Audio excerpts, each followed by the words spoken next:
নমস্কার, দেখছেন আমার বাংলা, সঙ্গে আমি সমাদৃতা।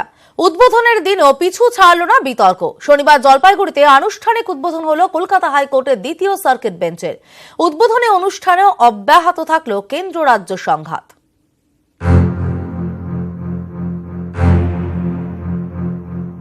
আন্দামানের পর জলপাইগুড়িতে শনিবার উদ্বোধন হলো কলকাতা হাইকোর্টের দ্বিতীয় সার্কিট বেঞ্চের।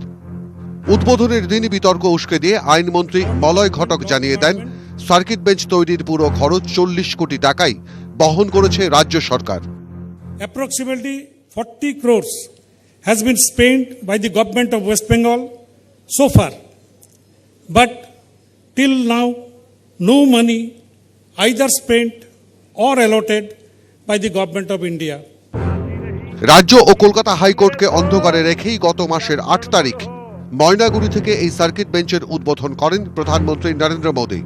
সার্কিট বেঞ্চ তৈরির কৃতিত্ব দাবি করেছিলেন তিনি। कोलकाता हाईकोर्ट की जयपालगुड़ी खंडपीठ का उद्घाटन किया गया है। इतने वर्ष पहले मंजूर किए जाने के बाद आपका ये सपना अब साकार हुआ है। যদিও প্রধানমন্ত্রীর এই উদ্বোধনকে কার্যত গুরুত্ব না দিয়েই 9 ফেব্রুয়ারি রাজ্যের আইনি সচিবকে চিঠি দিয়ে হাইকোর্টের রেজিস্ট্রার জেনারেল জানান, 9 মার্চ জলপাইগুড়ি সার্কিট বেঞ্চের আনুষ্ঠানিক উদ্বোধনের দিন ঠিক করেছেন ভারপ্রাপ্ত প্রধান বিচারপতি। শনিবার রাজ্যপালের বক্তব্যে উঠে এলো প্রধানমন্ত্রী নরেন্দ্র মোদীর ঘোষণার কথা। The declaration for this bench was made by Honorable Prime Minister of India on 8th of February 2019. প্রশাসনিক ও আইনি জটিলতায় বারবার পিছিয়েছে সার্কিট বেঞ্চের উদ্বোধন। শনিবার সে কথাও মনে করিয়ে দেন মুখ্যমন্ত্রী মমতা বন্দ্যোপাধ্যায়। চিন্তা ভাবনা হয়েছিল 1988 সালে, আর তৈরি হতে কত বছর লাগলো? 1912 সালে আমি এখানে শিলান্যাস করে গিয়েছিলাম তাড়াতাড়ি করবার জন্য। হয়তো আগেও হয়ে যেতে পারত। আজকে বিশ্বনাথ সমাদ্দারের হাত দিয়ে এটা উদ্বোধন হচ্ছে এবং ক্লিয়ার হয়ে গেল। It's very good. বিতর্ক পিছু না ছাড়লেও দীর্ঘ অপেক্ষার পর সার্কিট বেঞ্চ পেয়ে খুশি উত্তরবঙ্গের মানুষ। জলপাইগুড়ির সমস্ত মানুষের সাথে তথা উত্তরবঙ্গের মানুষের সাথে এই আনন্দটা ভাগ করে নিতে চাই। সার্কিট বেঞ্চের জন্য 1 টাকাও খরচ করেনি কেন্দ্র। আইনমন্ত্রী মলয় ঘটকের এমন বক্তব্যের পরই রাজ্যপালের মুখে শোনা গেল প্রধানমন্ত্রীর নাম। লোকসভা ভোটের আগে সার্কিট বেঞ্চের উদ্বোধনী মঞ্চ রাজনৈতিক মারপ্যাঁচ থেকে বাদ গেল না এদিন। ক্যামেরায় অরবিন্দ প্রসাদের সঙ্গে অর্ণব হাজরা, নিউজ 18 বাংলা, জলপাইগুড়ি। 15 মার্চের বদলে 23 মার্চ নিরাপত্তার জন্য পিছিয়ে গেল সর্বভারতীয় কংগ্রেস সভাপতি রাহুল গান্ধীর সভা। উত্তর মালদার চাঁচলে সভা করতে আসছেন রাহুল। সেদিন থেকেই আনুষ্ঠানিকভাবে এ রাজ্যের লোকসভা ভোটে প্রচারও শুরু করবেন তিনি। আজ সভাস্থল পরিদর্শনে যান প্রদেশ কংগ্রেস সভাপতি সোমেন মিত্র, কংগ্রেস নেতা প্রদীপ ভট্টাচার্য এবং আবু হাসেম খান চৌধুরী। এর আগে মালদা সামসিতে সভা করতে আসার কথা ছিল রাহুলের। জেলা প্রশাসনের অসহযোগিতায় সেখানে সভা করা যায়নি, এমনটাই দাবি সোমেনের। চাঁচলে এক কংগ্রেস সমর্থকের জমিতে এই সভার আয়োজন করা হয়েছে।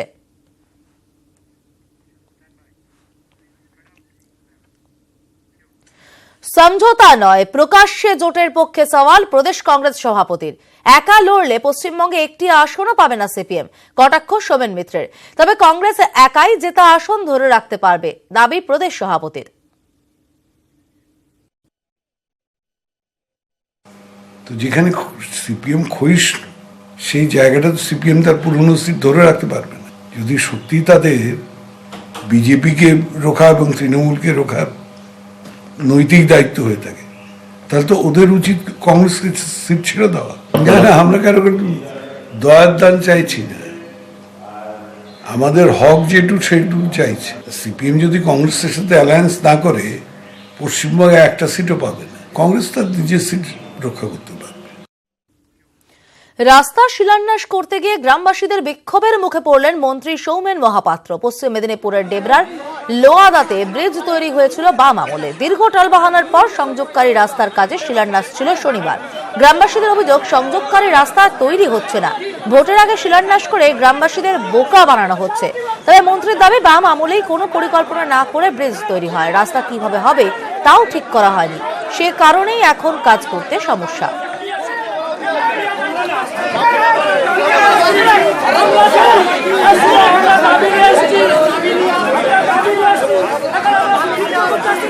আমরা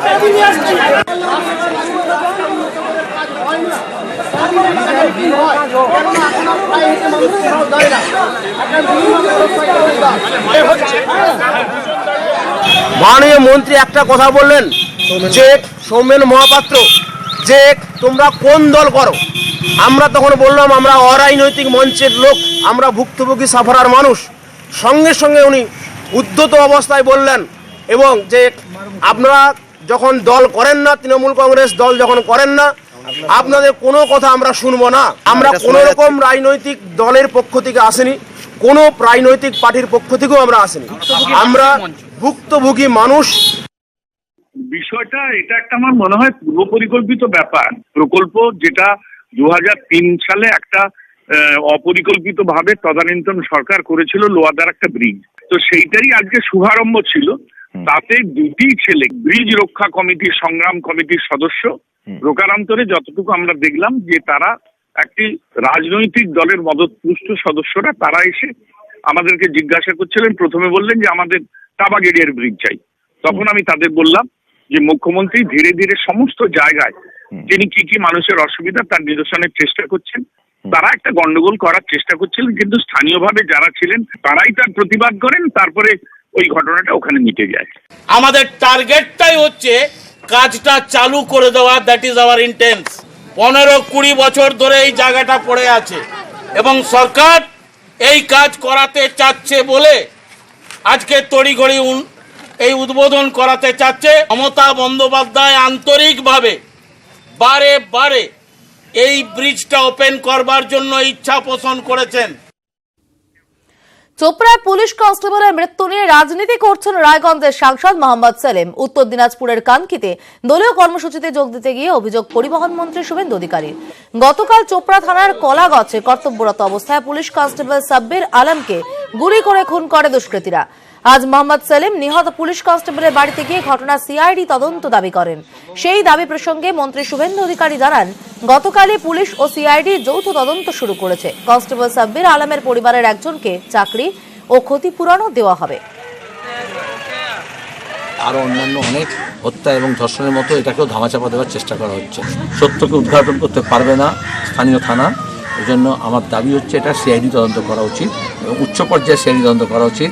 তা নাহলে যদি পুলিশের নিরাপত্তা না থাকে তাহলে গোটা রাজ্যের কোনো মানুষেরই কোনো নিরাপত্তা নেই। তিনি পলিটিক্স করতে গেছেন, তিনি গিয়ে বলেছেন সিআইডি চাই, অমুক চাই, কোথায় সিবিআই চাইছেন, কোথায় সিআইডি চাইছেন, তো বিজেপির সঙ্গে কথাবার্তা বলে করছেন।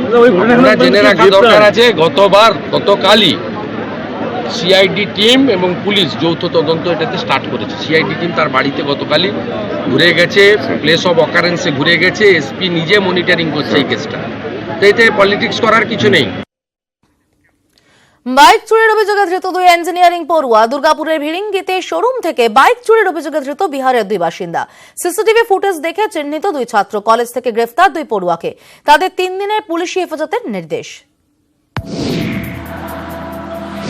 4 মার্চ দুর্গাপুরের একটি বাইকের শোরুমের সামনে থেকে চুরি যায় একটি বাইক। সিসিটিভি ফুটেজে ধরা পড়ে সেই ছবি। ছবিতে স্পষ্ট শোরুমে ঢুকে নতুন বাইকের লক খুলে টেনে নিয়ে বাইরে যাচ্ছে। ঘটনার অভিযোগ দায়ের হয় দুর্গাপুর থানায়। তদন্তে নেমে খতিয়ে দেখা হয় সিসিটিভি ফুটেজ। 1,65,000 টাকা দামের বাইক চুরি যায়।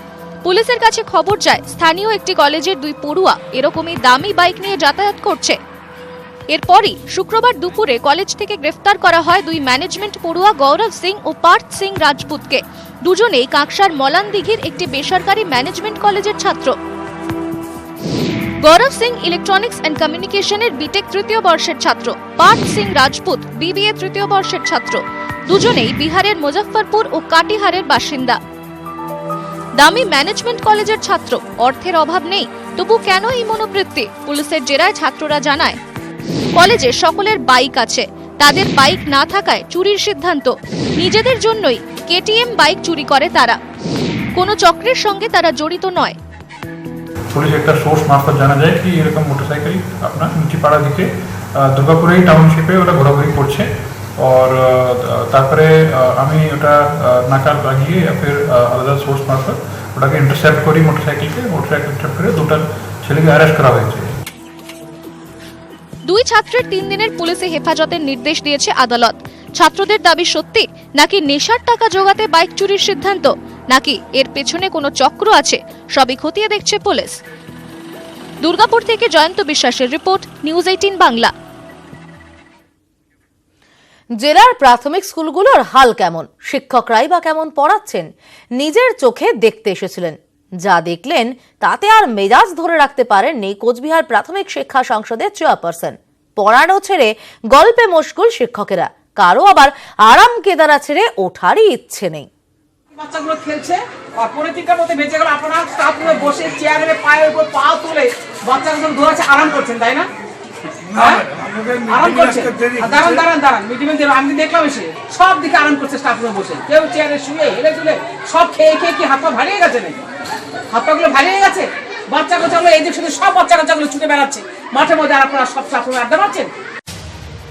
ক্ষোভ উগরে দিচ্ছেন কোচবিহার প্রাথমিক শিক্ষা সংসদের চেয়ারপারসন। সামনে দাঁড়িয়ে শিক্ষকের তখন ছেড়ে দেমাক কেঁদে বাঁচি অবস্থা। প্রাথমিক স্কুল অর্থাৎ ভবিষ্যৎ তৈরির কারখানা। স্কুল বাড়ি থেকে শিক্ষক, সরকার সবই দিয়েছে, অথচ শিক্ষকরা যেন থেকেও নেই। মোক্ষম প্রশ্নটা তাই তুলেই দিলেন জেলা প্রাথমিক বিদ্যালয়ের চেয়ারপারসন। বেশি কথা বলবেন না, আমি বছরে একদিন যা দেখবো আমি সেটাই ধরে নেবো, সারা বছর হয়। আপনারা সারা বছর কি করেন আমার দেখা দরকার নেই, আমি যেদিন যা ধরবো সেটাই আমি বুঝে নেব। মিড ডে মিলে নিম্নমানের খাবার সরবরাহের অভিযোগেও ক্ষোভ উগরে দেন চেয়ারপারসন। গোটা সপ্তাহ আপনি সব সবজি ডাল ভাত খাওয়ালেন আর একদিন আপনি একটু পায়েস দিলেন, তো উনি কি করছেন উনি বলেননি আপনি? তুফানগঞ্জ 1 ও 2 নম্বর ব্লকের বিভিন্ন প্রাথমিক বিদ্যালয়ে সারপ্রাইজ ভিজিটে গিয়ে নিজেই অবাক জেলা প্রাথমিক শিক্ষা সংসদের চেয়ারপারসন।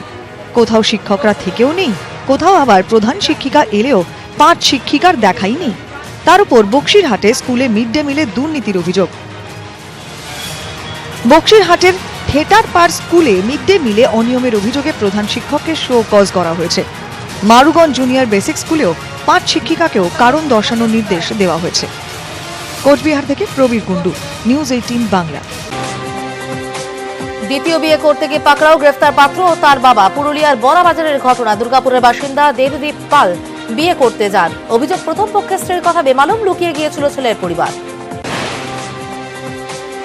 উদ্বোধনের পর ফের উদ্বোধন। দুদিন আগে হাওড়া থেকে শিলিগুড়ির 4টি জল প্রকল্পের উদ্বোধন করেছিলেন মুখ্যমন্ত্রী। আজ ফের প্রকল্পের উদ্বোধন করলেন মেয়র অশোক ভট্টাচার্য। স্বামীকে বিষ খাইয়ে খুনের অভিযোগ, স্ত্রীকে গ্রেফতার করল বনগা থানার পুলিশ। বাগদার বাজিতপুরের ঘটনা। নারী পাচারের অভিযোগ, গ্রেফতার নার্সিংহোমের মালিক। উত্তর 24 পরগনার বসিরহাটের ঘটনা। ধৃতের নাম সমীর রায়। 2016-তে নার্সিংহোম থেকে এক যুবতী নিখোঁজ হয়, তদন্ত শুরু করে সিআইডি। 2017-তে পুনে থেকে উদ্ধার হয় যুবতী। চলন্ত ম্যাটাডোরে আগুন, ভস্মীভূত গাড়ি। উত্তর 24 পরগনার আমডাঙ্গার ঘটনা। ম্যাটাডোরটি সন্তোষপুর থেকে নীলগঞ্জের দিকে যাচ্ছিল, বিদ্যুতের তার লেগে আগুন ধরে যায়। ফের মালদায় জাল নোট উদ্ধার। 98,000 টাকার জাল নোট সহ গ্রেফতার এক, আটক একটি বাইক। কালিয়াচকের শাহবাজপুরের ঘটনা। নির্বাচনের প্রস্তুতি নিয়ে আলোচনা। মুর্শিদাবাদের বহরমপুরে হয়ে গেল প্রশাসনিক বৈঠক। উপস্থিত ছিলেন বর্ধমান, নদিয়া, মুর্শিদাবাদ জেলা শাসক, পুলিশ সুপার ও বিএসএফ কর্তারা। মাকুড়ায় পাত্রসাহের শাহাপুরে মোরাম খাদানে ধস, মৃত্যু হল দুজনের। মৃতের নাম শেখ গিয়াসউদ্দিন ও অরুণ পাত্র।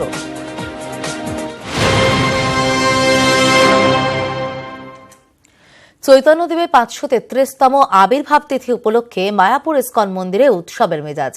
আজ থেকে শুরু হলো 8 দিন ব্যাপী নবদ্বীপ ধাম পরিক্রমা। চন্দ্রোদয় মন্দির প্রাঙ্গণে দিনভর নানা অনুষ্ঠান। ইস্কন মন্দিরে দেশি বিদেশি ভক্তদের ঢল।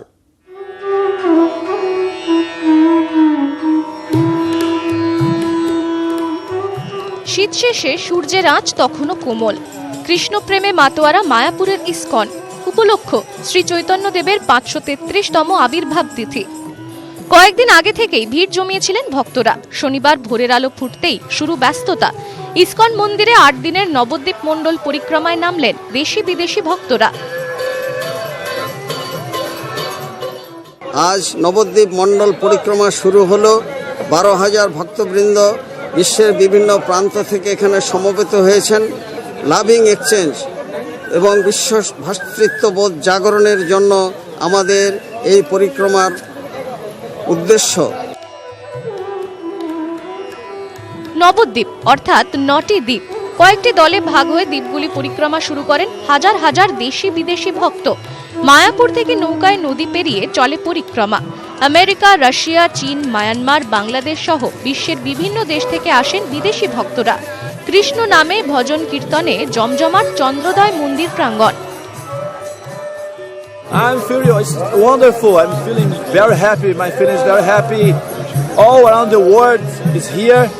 All people from all the world is here, and we are just having loving movement together. It's really the true unite nation. इस बार हम लोग पहली बार नवदीप मंडल परिक्रमा भी कर रहे हैं, तो आज हम सारे डिवोटीज के साथ कीर्तन करते हुए जा रहे हैं, तो हमें बहुत आनंद आ रहा है।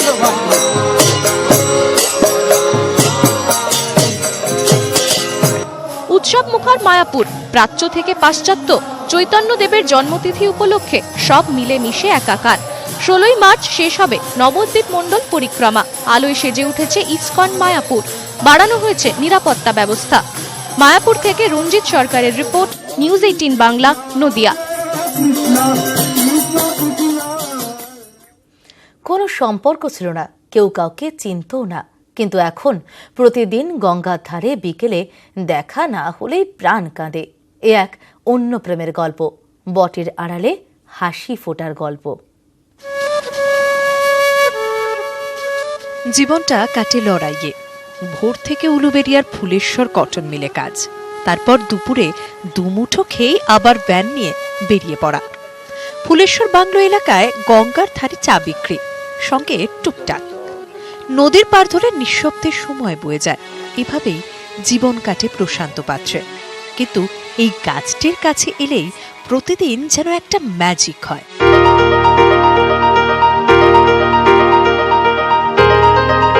হ্যামলিনের বাঁশিওয়ালা তো গল্পে, এ একেবারে সত্যি সত্যি।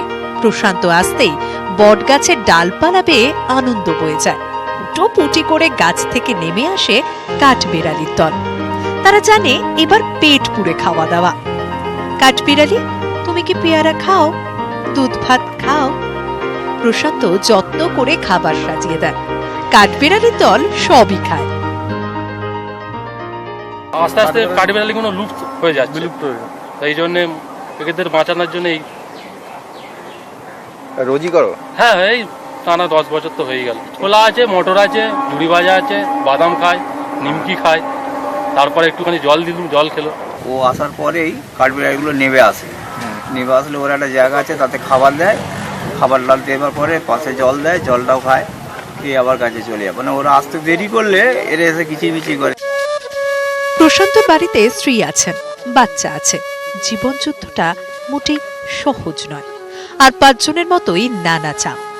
কিন্তু তার মধ্যেও এই ছোট্ট প্রাণগুলো যেন প্রশান্ত শরীরে প্রাণ ঢালে।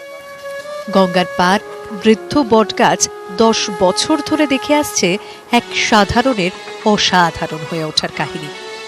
শীত, গ্রীষ্ম, বর্ষা, ফুল ফুটুক না ফুটুক, নদীর এই পারে প্রতিদিন বিকেলে হাসি ফোটে।